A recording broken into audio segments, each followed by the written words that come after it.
প্রথমত হচ্ছে আমাদেরকে ইভ্যালুয়েশন করতে হবে আমাদের অবস্থানটা কোথায়। সেই ইভ্যালুয়েশনের থেকে যদি আমরা শিক্ষা নিয়ে সামনের দিকে আগাবো। এর মধ্যে আপনি জানেন যে আমরা 3 জনকে আমাদের গভর্নিং কাউন্সিলে দিয়েছে। আমরা এটাকে পরিধিটাকে আর একটু বৃদ্ধি করব।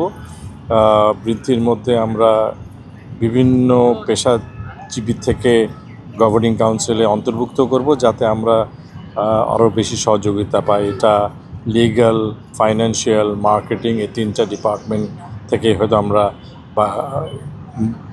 মানে বাংলাদেশে যারা এই ধরনের কাজে করে থাকেন তাদেরকে আমাদের গভর্নিং কাউন্সিলে অন্তর্ভুক্ত করব। এটা হচ্ছে একটা পরিকল্পনা। আর আমরা বিভিন্ন T20 ফ্র্যাঞ্চাইজি লিগ পরিচালনা কিভাবে হয় সেটার একটা স্টাডি করছি। আমরা বোর্ড থেকে কিছু গাইডলাইন পেয়েছি। সেই গাইডলাইন অনুপাতে আগামী সপ্তাহের মধ্যে আমরা একটা টেন্ডারিং প্রসেস, ইভেন্ট ম্যানেজমেন্টের একটা টেন্ডারিং প্রসেসে যাব। এবং যারা এই ধরনের কাজ করে থাকেন, কারণ আমরা হুট করে একটা কপি করব, সেই কপিটা যে বাংলাদেশের জন্য ভালো হবে সেটাও ঠিক নয়।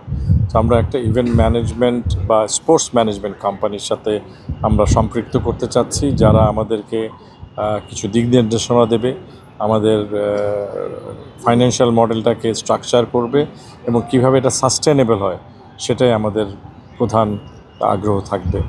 আমরা আশা করব যে এটা অগাস্টের মধ্যে আমরা হয়তো নতুন ফ্র্যাঞ্চাইজি নেবার যে প্রক্রিয়া সেটা শুরু করব এবং সেপ্টেম্বরের মধ্যে আমরা একটা টাইমলাইন রেখেছি যে নতুন ফ্র্যাঞ্চাইজিগুলার নিযুক্ত করা। তো